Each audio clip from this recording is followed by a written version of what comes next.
Hey, everybody, this is John Alexander Reese, and I'm with the Influencers. This is the evening edition of our show. Nyla Edwards was up this morning. She did a great job, and now I'm here to bring you the 6 p.m. show. So, let's get on. Today, I have a very special guest here. I have actress, singer, theater enthusiast, the very talented Samantha Williams. How are you doing today?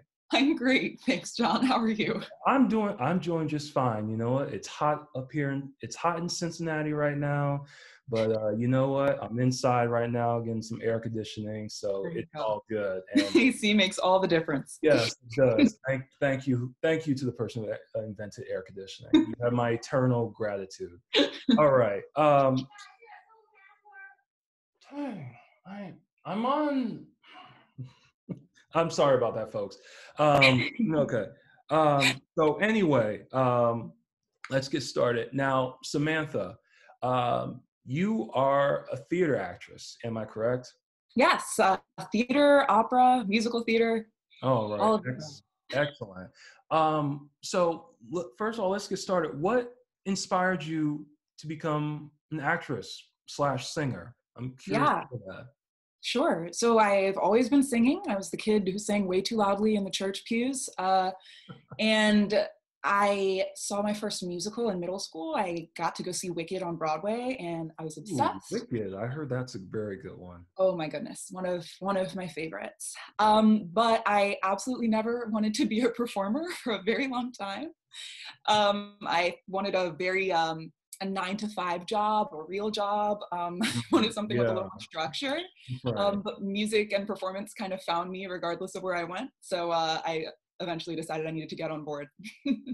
Of course, of course. And so also I want to ask you, so you saw Wicked, uh, Yeah. which you said that's by Stephen Sondheim, right? Am I No, it's Schwartz. Oh, Schwartz. Okay, Yeah, okay, yeah. right. Sondheim, he did Sweeney Todd, my You bad. did Swing Talk, which I've also done. Great Oh, show. you also done Sweeney Todd. That's great. That's actually one of my favorite musicals, Sweeney Oh Todd. yeah, hands Yeah. down, the classics. Okay. So what are some of your favorite like musicals besides Wicked though? Because Absolutely. I know you had a lot of them growing up. If you saw Wicked, I'd said I gotta get on this Broadway musical train. Yeah, So, like, what were some yeah. others that like shaped you and formed you during your formative years? Definitely. So the Elton John Aida was just I've memorized that soundtrack listening to Heather Headley, and just some of those voices was incredible. I saw Lion King on Broadway very young, Oh, and of course everyone's on the Hamilton bus right now. It's kind of hard not to be when Manuel Miranda's a rock star. Um, I have to pick another one. Um, don't worry, you know, take I it also out. We got time.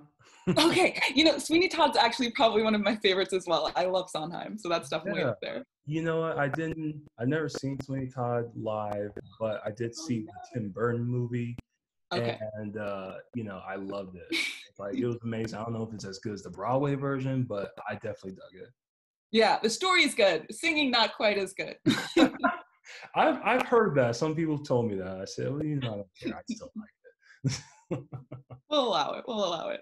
Yeah. So so what kind of roles did you do in high school and stuff? Yeah. Yeah. So So in what? high school, and growing up, I did a bunch of summer theater, all of that like young kid stuff. And then my senior year, I got my first lead role, and I was Dorothy in The Wiz. And Oh, it okay. was Yeah. everything. It was I was living my Yeah. best life. Oh, yeah, definitely. The Wiz Yes. is very good. I haven't seen it Mhm. live, but I did see like a filmed version of it. Yeah, yeah, yeah. Yeah, so it's very good. I love the Wiz. Absolutely. So what were some other roles that you did? Any other? Yeah. So then I went to college, and I went to Stanford. I decided not to go to a conservatory when I first went to college. I thought I wasn't 100% ready to dive into the artist lifestyle. Mm-hmm. And so I thought I was going to major in psychology and do musical theater on the side. Mm-hmm. But I did Next to Normal my freshman year, which is like a rock musical. It's a really great musical. It's a 6-person cast, so it's really small. And it's about this family and mental health kind of, and the mother has bipolar disorder. And what was really powerful my freshman year was they cast it in a way where the family was all Black. And so it was really powerful because particularly with how we deal with race in casting, whether we decide to do race blind or race conscious or, Right. you know, all of these questions, it was so interesting to see how a story about mental health in a Black family and how that changed some of the meanings and some of the words in the musical was really, really cool. Right. Yeah, no, it was very powerful. No, that sounds amazing, and especially Yeah. like you really never see mental illness portrayed in Black family, like No. so that's Or like this idea of therapy. And when you think of yeah, things now with like Kanye West and, you yeah, know, people having this exactly, debate about bipolar disorder and how we respond to yeah, that, it's exactly. powerful. It's a taboo subject, unfortunately. It just gets like swept under the rug. So yeah, I think that's very important. Yeah. Um, but also, I saw that you played the lead in My Fair Lady. Now, the lead in My Yes. Fair Lady is Eliza Doolittle, I think. Or is it? Yes. So So that was, yeah, no, go ahead. I'm sorry. no, it's Um, okay. okay, but so I've never seen My Fair Lady, but I know that obviously the lead, actress in that has always been white, and like so we're race bending this character and stuff. So I'm just like, wow, that's amazing. That's incredible. Like, what was that like for you to like play Yeah. this character who's been traditionally white for decades, and now they put a Black, and then now they race bended the character? That must have been something. Absolutely. So yeah, that was a huge show for me. It was the first time I did a semi-professional show. I was a sophomore in college and I had a friend who had graduated from Stanford. It was his first professional job as a director. And he decided he wanted to do a production with a Black Eliza Doolittle. And we worked on a show together. So he told me to come audition for this. Mm. It was really, really hard and very scary at first. Because of the way the play worked, there was me and one other actor who was a person of color, the actor who played my dad in the show. Mm-hmm. I was the youngest by far. I had never done any accent work before. And if you know the show, you have to be able to perfectly do a Cockney accent and a Royal British accent. So Right. a lot of practice. Right. What was really interesting was also what it is like, because the whole premise of the show is this woman who is from the lowest rungs of society, who doesn't know how to be proper, who doesn't know how to speak, who doesn't know how to act and carry herself. Right. And then being the only woman of color in the show, and how they treat her until she learns how to carry herself was really, I just thought it brought more of substance to the show. Right. It again was my first realm into a professional show, so I was really excited when we got our first reviews, and was a little bit traumatized at the time that most of the reviews were all focused on the race issue and whether or not they felt like Yeah. that was a good way to handle it, if we'd handled it well enough, if the show fit that, if we were, pushing an agenda too aggressively. And I remember one of the reviews was literally called "A Not So Fair My Fair Lady," Oh. with the title. Oh yeah, I was a little in my feelings. Yeah. But no, it was very, very interesting. I think it really did push boundaries. It was really exciting. And I'm really honored I got the opportunity. I think a lot of Black performers, particularly in musical theater, get stuck singing roles that have been done by Black performers before. Mhm. And so it's nice to kind of be able to get a role that's not normally done by a Black person and get to kind of push that boundary. Of course, because it's like when I think of theater, it's like theater would be like the one chance where race wouldn't really matter and where you can like really experiment like with different races and stuff. I mean, I imagine you can do that with Shakespeare. I mean, it's like, it's just like it's like you can experiment with theater, and people won't get as mad, or at least I wouldn't think so. It's like I think theater would be like the perfect opportunity to play around. You can gender bend characters, race bend characters. It's all experimental. At least that's my mindset. No, it's a very interesting thing. I think that's something that the art world is having a lot of conversations about right now. I think when I've been singing classically and more, I guess, casually for a very long time. I started taking opera lessons as well as musical theater lessons when I was in middle school. And I think at first what kind of drew me to opera in some ways more than musical theater was that I felt like it was more racially free. I saw artists like Jessie Norman and Kathleen Battle and these women playing all sorts of roles, and it didn't seem to matter what the races of the families were made up of and how these things worked. And with Broadway, I thought, because it's a little more realistic than opera, I think with opera, there's a larger suspension of disbelief because it's just so over the top. Right. They, in my opinion, still do try to kind of, you know, most of the Black actors are in the color purple and they're in hand, like there are shows for the POC actors. Right. And so at first I thought opera was a lot more open and free than that. I think the longer I've been in it, the more I'm not quite as convinced of that. Opera, I don't like, the Met just recently decided they were going to stop doing brown face and black face in Othello, which like in the last 2 years, they just decided to do that. I had no idea. Mm-hmm. Wow. You said just a year or a couple of years ago? Oh yeah, like within the last 2 years. It was a very big deal. Wow. I mean, you think like that stuff is like decades behind because, you know, it's like I remember Orson Welles, he did Othello, he played Othello, and then Laurence Olivier, he played Othello in the movie, but you know, that was back in like the 40s and 50s and stuff. But the fact that, you know, that still happens, it's really mind-boggling. It's like, it seems kind of tone deaf. Yeah. Wow. It's a huge topic of conversation. There's a professor here, I'm at the University of Michigan studying opera right now. Right. And there's a professor there, Dr. Naomi Andre, and this is her specialty. She just actually wrote a book about race in opera, and it's super interesting and talks about all these questions. So. Yeah, I gotcha.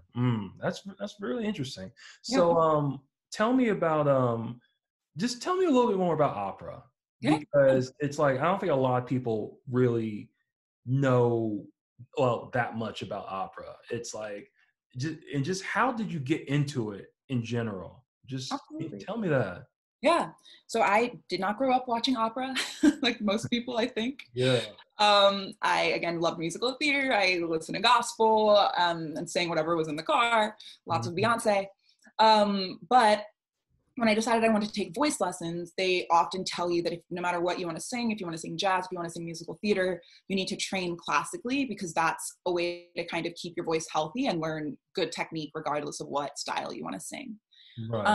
And I started training classically. I'm a huge nerd, so there was the element of learning languages, and you know, you had to learn a little Italian, a little French, a little German to sing the different songs that I really, really loved. And then, of course, my voice got this huge vibrato, which works very well for opera and not so great for, you know, hip hop. So I started doing more and more of that.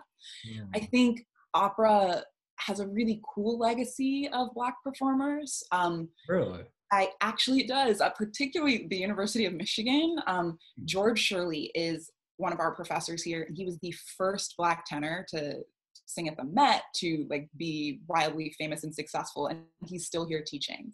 And so he was like one of the first generation of really successful Black opera singers, and there really is a special legacy, particularly at University of Michigan. I think there's a pretty large, for a school of music, there's a pretty large section of African-American singers. So it's nice to kind of come to a school and have a community and not be, you know, the fly in the buttermilk, or whatever, for instance. Yeah, no. It's often the case with opera in other places. Yeah, no, I get it. I had no idea there was just like subsection of opera with all Black voices and stuff. There is. And you just assume that everyone's white in opera, but you know, right? No, I know it can't be that black and white. Well, no, and yes, exactly. There's a huge movement right now for more operas that are written by Black composers. So stereotypically, the Black opera is Porgy and Bess, which was written by, oh my goodness, I think Gershwin. Okay. George Gershwin, sorry. Yeah, my mom listened to Porgy and Bess. Yeah, I've heard that before. Yeah. Yes. I really didn't pay attention to it though, but now. Well, of course, but yeah, and so that's the Black opera. It's known amongst Black opera singers as both a blessing and a curse. There's kind of this thing with Porgy and Bess where if you do a Porgy and Bess once, you're kind of always stuck doing Porgy and Bess. Is the idea that you won't get cast for other things because opera companies will only pull you for Porgy and Bess. And the storyline of Porgy and Bess is kind of problematic. It's just like very stereotypical archetypes of less than, you know, exemplary views of Black people in many ways. There's like, and so, you know, there's the mammy character, there's the kind of like Oh, loose yeah. Black morals woman, there's the, you know, invalid who's not working, like there's those type of things. And so it's been an interesting history because for a while it was the only thing that Black classical singers could get hired for and could make money with, and was a way to get them in the world. But now it's kind of like, how much is it helping us? And so it's been interesting because there's a lot of pressure being put on opera companies that put on Porgy and Bess to now put on other operas by Black composers that show Black people in different lights. So there has been a lot of new operas being created. There's Blue, which is this opera about police brutality and a Black couple that basically loses their son. There's a new one that's going to be at the Met, I think, this coming year, Fire Shut Up in My Bones. And I just forgot the composer's name. I'm so sorry. But it's really exciting. I've had friends who were part of the workshops of that opera. And so it's actually a very exciting time for opera. I think opera is usually like 5 to 10 years behind kind of public opinion and change. But I think they're finally starting to feel the pressure to show more diverse stories and realizing that showing more diverse stories brings in a more diverse audience and keeps opera more relevant, which is important in 2020 when people's attention spans is getting shorter and shorter. Yeah, because operas are usually very long, aren't they? Like Very. 3-4 hours? Easily.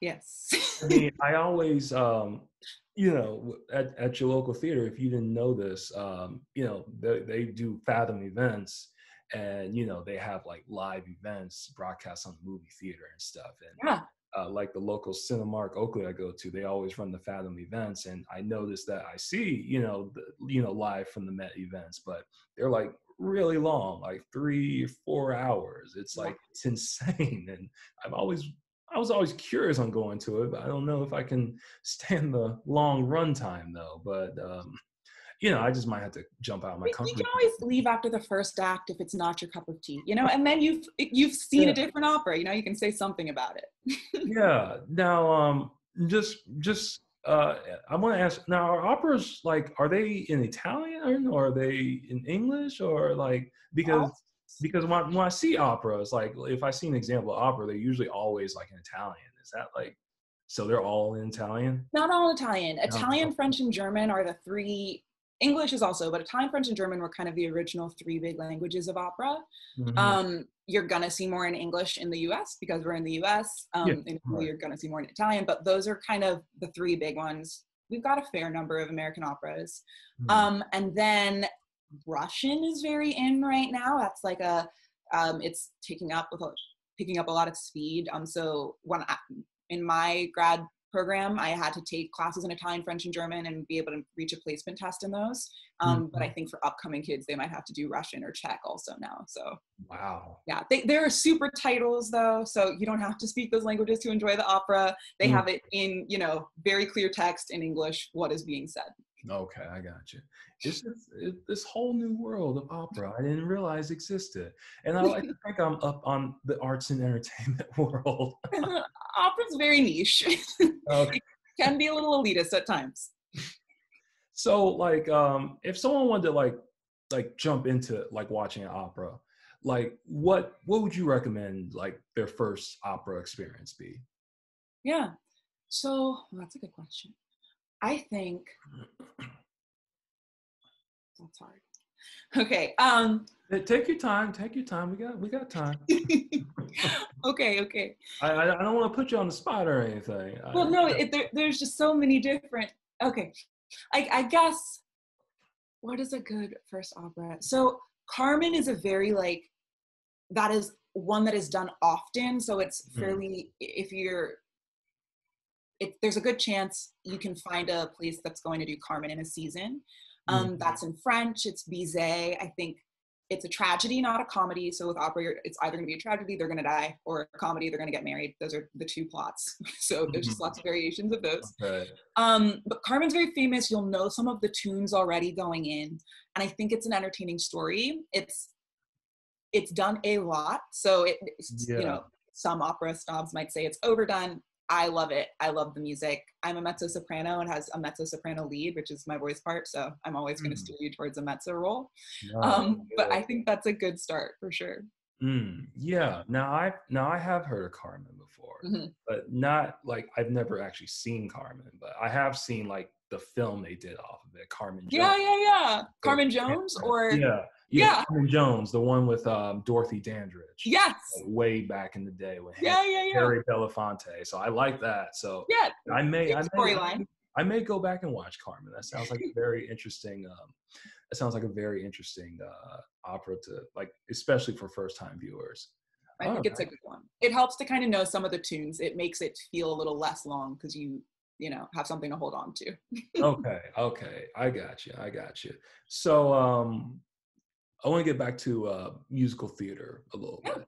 Um, So, what are some musicals that you can recommend for people? Because I know, I know people like movies and stuff, but it feels like musical theater, like, is like doesn't get enough love, outside like Broadway enthusiasts and stuff. So like what are some like musicals that you recommend, especially since people, during a pandemic, they're trying to watch things at home and stuff, it's just like what are some musical theaters like that are filmed that you would recommend watching Absolutely. and So like maybe in the future when this whole pandemic is over? So what are some absolutely. that you'd recommend? Yeah.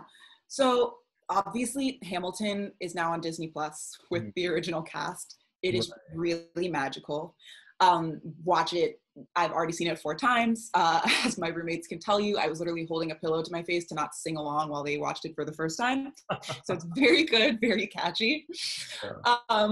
I think it's hard because I think part of what I love about musical theater, I love movies too, of course. I am at the movie Right. theater all the time. Oh But yeah. there's something so special about theater because there's this energy that's exchanged between the cast and you. You know, like Mm, as a performer, I know that shows are better when you have a responsive audience. And the way an audience laughs or the way an audience is quiet or gasps changes the way the show goes every night. And so, mm. yes, there are shows you can watch online and they're great and you should watch them. But Yeah. also, the second theaters open up, Oh go back to the theaters. You yeah. have to experience it Oh, I for totally yourself. get. But what would so like? Absolutely. So let's say like post COVID, it's like Okay. everything Post COVID. mostly safe, but you feel comfortable enough going to a theater. Like, what would be like Yes. a couple of musicals that you would recommend, like the average person go see?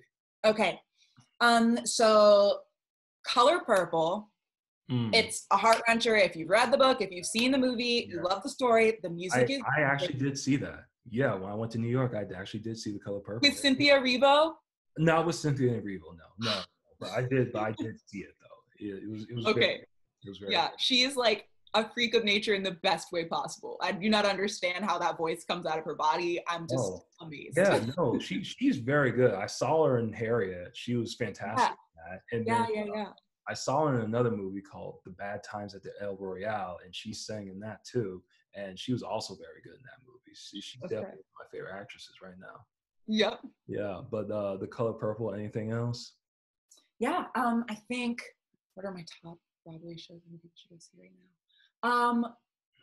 Dear Evan Hansen's got a lot of, everyone loves Dear Evan. I've heard of that. I've heard of Dear Evan Hansen. It was and I'm trying to think of the people who wrote it, because they also did the lyrics for La La Land, which is I love that movie La La Land. It's great. If you haven't seen La La Land, if you haven't seen La La Land, it's a great movie.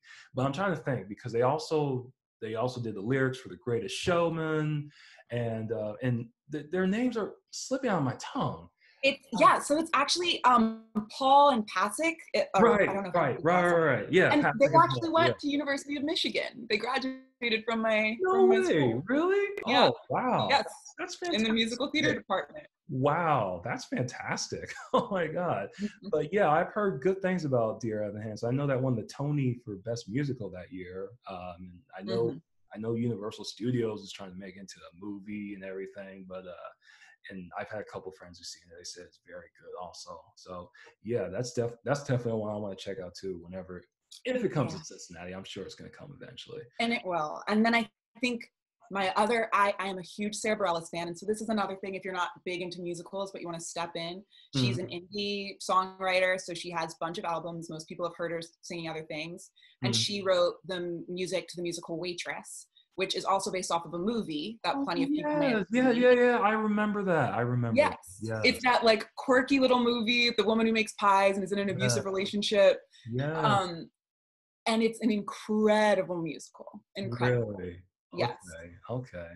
Damn, I completely forgot they turned that into a musical because Yeah, I like the film. It was a very charming film, but it is. and it's even better musical. Wow, that's great. They're That's both great. awesome. Yeah. I don't know if I'd say I love them both. Yeah. Oh no, of course. And one more thing I want to ask you. So who is like one of your favorite well, let me ask this. Who's one of your favorite musical theater actresses, and who's like one of your favorite, I guess, opera singers? Yeah. I know that's a lot. I know that's a lot, but I'm just like, can you give me an idea? No, that's great. So Okay. I think Audra McDonald is my role model. I've said forever I want to be her when I grow up. Mm, She studied classically at Juilliard and then went into musical theater. Has a classical voice, but sings musical theater and is incredible. She's like what we kind of call a crossover artist. Um, I think I am obsessed with her partially because she is one of those magical Black actresses who has been able to break into a bunch of roles that weren't previously seen as mm, being right. color blind, color open, that they could Right. be done by a woman of color, and she does them incredibly and creates more opportunities for the rest of us. I Right. think she finds a great balance of one, just being an insanely talented and just finessed performer, and Mm, also being a political activist, which is kind of what drew me into art. mm. I think that art, regardless of the medium, is the best way to inspire social change of anything out there, maybe Oh other than yeah. having billions of Oh, dollars to drop. yeah. um, Definitely. yeah. And so I think it is really inspirational for me and what I hope to do in the future. She's been a great role model. Okay, I got you. You have Yeah. any? Now, did she do opera too, Audra McDonald? Or So she studied at Juilliard for opera, but ended up hating opera. And so she graduated and said never again. And went and auditioned for a Broadway show, got cast, and the rest is history. But she does like a little bit of crossover. So when they turned Porgy and Bess into like a musical, it was kind of in between opera and a musical. They did it on Broadway a few years back. Mhm. She was Bess, so she was in that, which was like kind of in between opera and musical theater. Okay, I got you. Now, do you have a favorite opera singer? So my favorite opera singer, purely just by voice quality, is probably Grace Bumbry. She's just got an insane voice. If you're watching now, just type her into YouTube and listen to the first Mhm. clip, and she's really, really powerful. Okay. Yeah. All right, I'll check that out. Okay, so we're heading towards the end of our show. I just wanted to let you guys know. I'm sorry. Do you have any kind of social media to plug or any kind of like demo reel to plug so people can see like how great your voice is and everything? Yeah, of course. So my website is coming up in probably the next month. I've been finessing it over quarantine and playing around with some Hmm. recordings. So I'll release the link on all my social media. If you follow my Instagram, which is at Hey Samantha Rose, HEY, okay, you'll see the link when it pops up. Okay. All right. Excellent. Yeah. All right. Well, folks, we're at the end of our show. I'd like to thank Samantha Williams for joining me today and telling us so much about musical theater and especially about opera. I mean, I really had no idea. I mean, I knew a little bit about opera, but I'm thinking like over these last 30 minutes, I know a whole lot more thanks to you. So thank you so much. Thank you. Absolutely. Yeah, and I Thank you hope so much for having me. no problem. I hope to see you in the show one day. That would be great. As soon as this coronavirus is over. It's just I hope it's over, folks. Please wear a mask. And it's not political. Don't make mask wearing political. It's not. Just wear a mask. But anyway, so we do have an influencer show next week, folks. The names of who's going on will be released soon, so just wait up on that. And also, folks, we redesigned our website, so go check out our website. It looks fancy. It looks brand new. And remember to follow on social. Remember to follow us. You here on Facebook. Follow us on Twitter at Cincy Herald, Instagram Cincy Herald. Make sure you follow our YouTube channel. And in case you missed this live broadcast, this will be on the Herald TV in just a couple days. So thank you, Samantha, for being my guest. I really appreciate it. And Thank folks, you, John. no problem. And folks, remember, 6 feet, mask up, wear a mask. Let's get through this pandemic together and let's flatten the curve. All right. Bye-bye.